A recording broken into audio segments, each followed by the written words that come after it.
So, welcome everyone to another episode on our thoughts on education by Collegedunia.com. So, today we have our special guest, Dr. Parthasarathy from ATME College of Engineering. So, Dr. Parthasarathy is a professor and HOD of the Department of Electrical and Electronics Engineering. So, he have done his doctorate in electrical engineering and AmTech in power system. So he has 32 years of experience in teaching sector and 8 years of experience in research and guideline. And also he have like national and international publications in his name as well. So welcome, sir, this segment. Okay, thank you, Sagar. Thank you for the invitation. So nice that you are inviting us to have a discussion about my department and my college. Thank you. So, sir, being the HOD of electrical and electronics department, so what are your roles and responsibilities towards students? See, Mr. Sagar, I've been in this profession for about 32 years. Yes. Say about 21 years academic, about 11 years of research experience. And about 9 years ago, I joined this institution. So before joining this institution, I was working for the Ministry of Defense in Ethiopia. Mm-hmm. And I was training military persons in the area, engineering applications to military. So then later I joined this institution. And presently, my role is, it's a dual role actually. So as you were introducing me, I'm the head of the department. So basically, I'm a teacher. So I'm an academician. Mm-hmm. So basically, I have to fulfill the role of a teacher. Then I have to perform the role of head of the department. Yes. So plenty of sub-roles are there as a teacher and sub-roles as an administrator. And there are responsibilities too. As a teacher, so for us also course will be allotted from the curriculum in the area of my specialization, and I have to deliver and evaluate theory course, laboratory course, a project. And I've told you it's both a delivery and evaluation. When it comes to evaluation, I will question paper setting and then it depends on the nature of continuous evaluation, whether you have test or assignments too. So I need to concentrate on both that. And when it comes to delivery, so they would say according to what is prescribed in the curriculum, I need to have so many hours. Okay. So apart from this, even I have to ensure that my students take part in all the activities of my course. I have to train them to give seminars on certain topics and to prepare them for paper presentation, poster presentation. So these are the activities as a teacher I have to perform. Okay. And added to this, I need to perform the role of a counselor to take the students of the counseling them. So all these are the activities as a teacher. Then coming on to activities as a head of the department. So it's again a Herculean task for me. I need to, moderate all the roles of my faculty members, fellow colleagues. There are about 11 faculty members who are working under me. So we are a strength of about 12, including me. Okay. So all 12, whether they're performing a role as a teacher that I mentioned, what are the roles I mentioned, they're supposed to do. Mm-hmm. And I have to monitor them. Okay. So when I, as a head of the department, I need to let them know where they stand in teaching and learning process. I have to tell them the feedback and so on and so on. So apart from that, even I have to ensure that they are also doing the counseling part. And also they have to prepare the students to take part in paper presentation. Okay, in other universities, other colleges. And they have to ensure that our students take part in Karnataka Council for Science and Technology and apply for the exam. Things like that. So varieties of work will be coming under the department. We recognize that. We tell every faculty member has to ensure that students take part in this activities. Okay. Apart from this, as a faculty, for faculty, we have other, because you said from students' perspective, only I spoke to you. From, as a department perspective, I have other roles. At the institution level, we have to perform several roles to fulfill the requirement of the management. I'll let you know a couple of minutes later, depending upon your questions. Sure. So, how do you try to bring in a practical approach towards the subject and make it industry oriented, sir? It's good. See, no curriculum is tailor-made to, cater to the need of. It's not possible. This curriculum, we are affiliated to some university. They give us the curriculum. Presently, my department is affiliated to Visheshara Technological University. We follow the curriculum. The curriculum has many courses. All the courses are intended to provide certain graduate aptitudes. We recognize that. And definitely, there are courses which are indirectly supporting the industry requirement. May not be tailor-made to certain industries. Okay. So this being a reason, it's very hard to tell me that the curriculum and the courses that we teach in the class and theory, they directly support the industry requirement. Of course, indirectly, they do have certain, basic knowledge to, take industry-supported training that they are normally going to give once they join those industries. However, to make it very interesting to support our theory, and to give a blend of practical approach to them, what we normally do is we support all our teachings in the classroom by real-time applications. Whatever I teach in theory, I support them practically through these videos. That is one thing. And if we are unable to get, we take them to industries.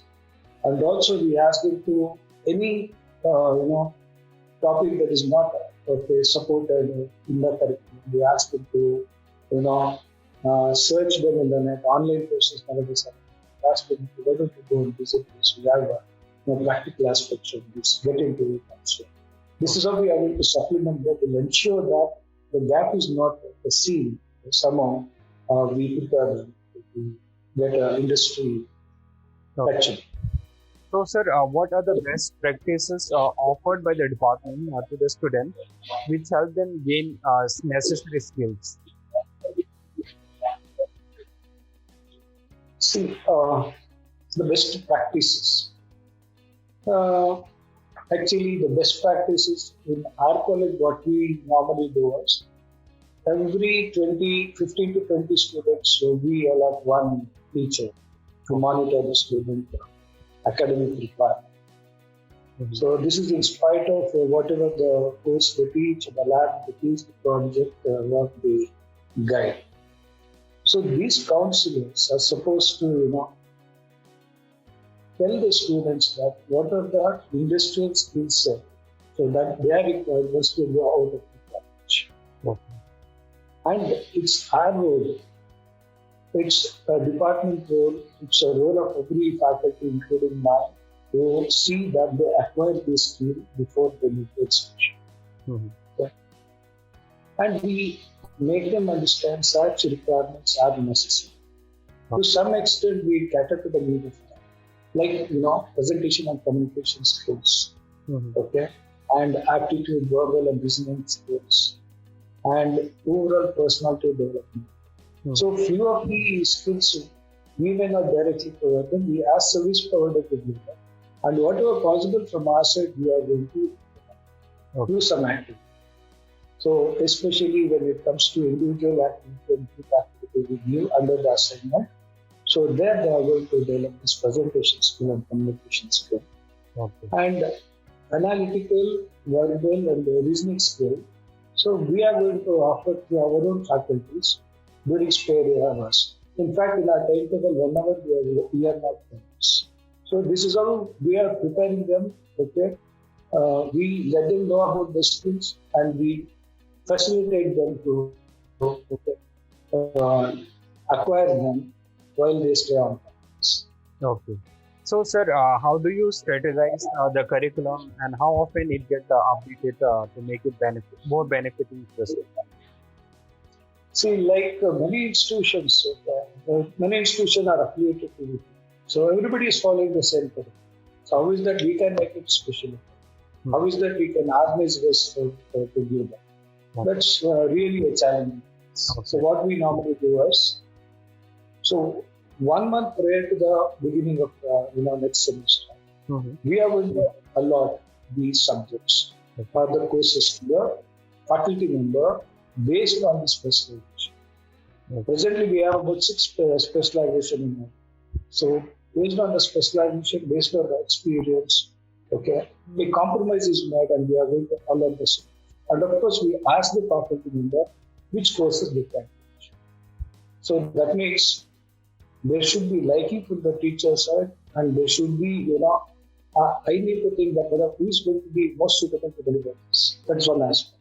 So after, allocating the subject to them, the department is going to prepare academic calendar and admin calendar. Academic calendar we are going to prepare based on Gregorian calendar and the college calendar and BTU calendar. Okay. Administrative calendar is prepared based on the information we are going to give it to affiliating bodies and inspecting bodies.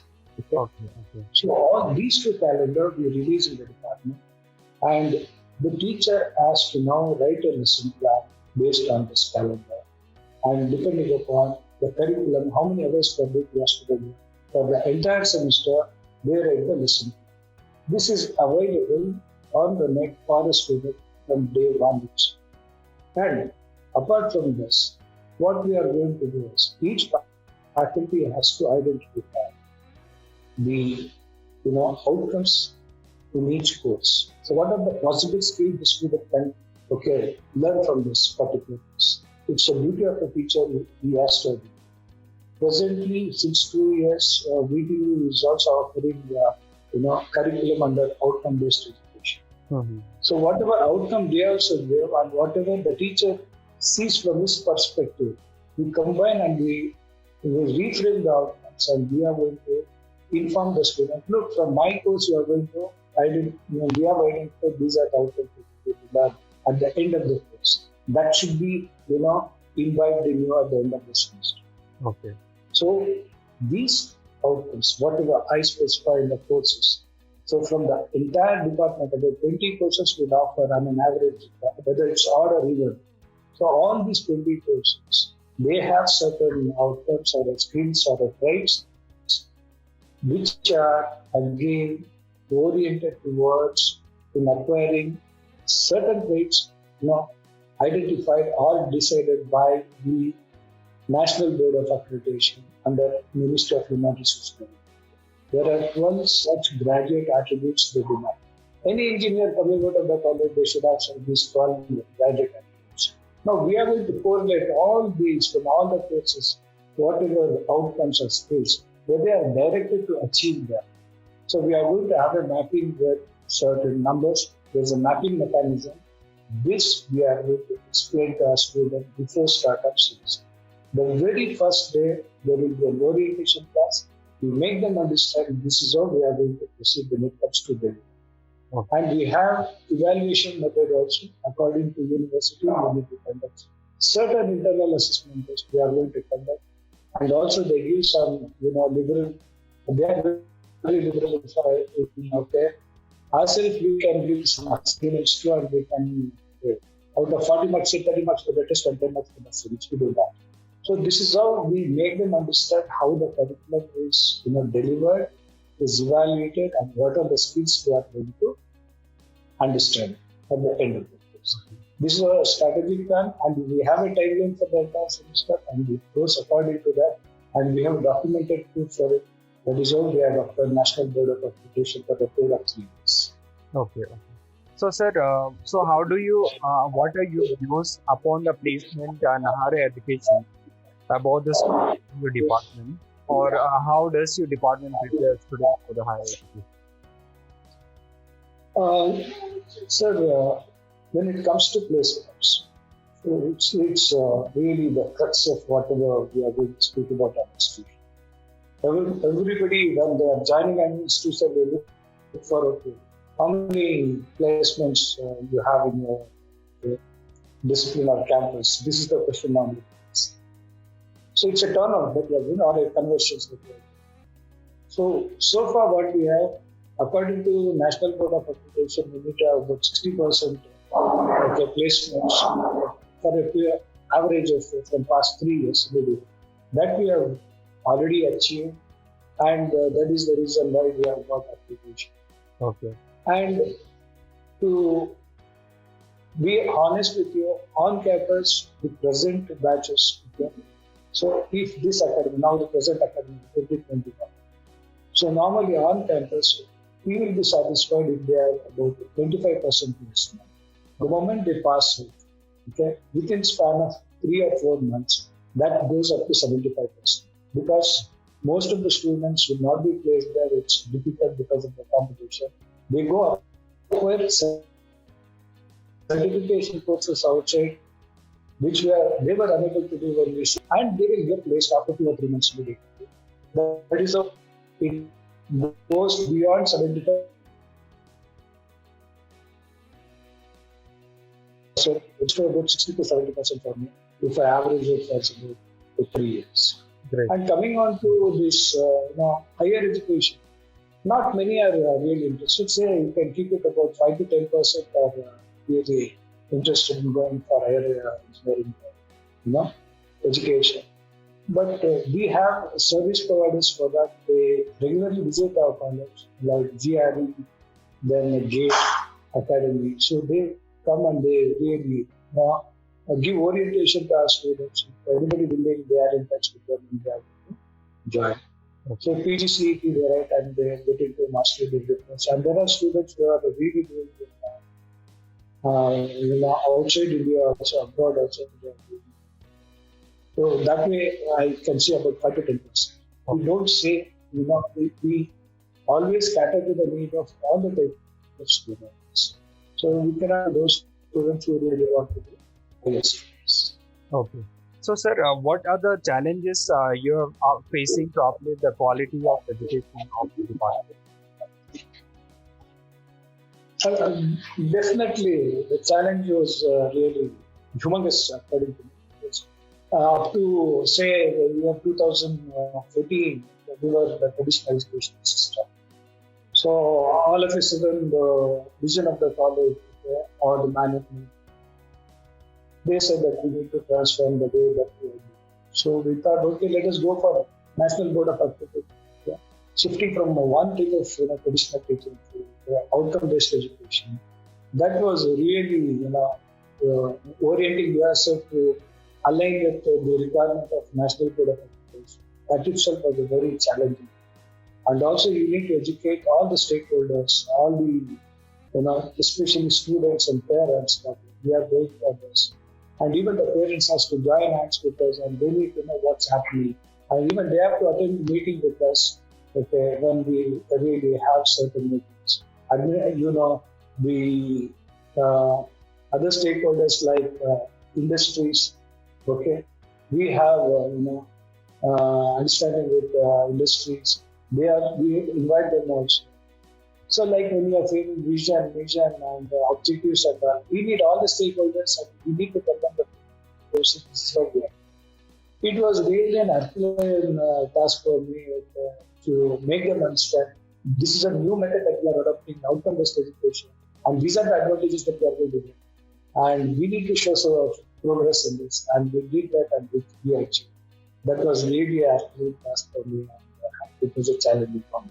And it is continuing, and we are now going for the next term after 1 year. I hope we are going to do this time also. Sure.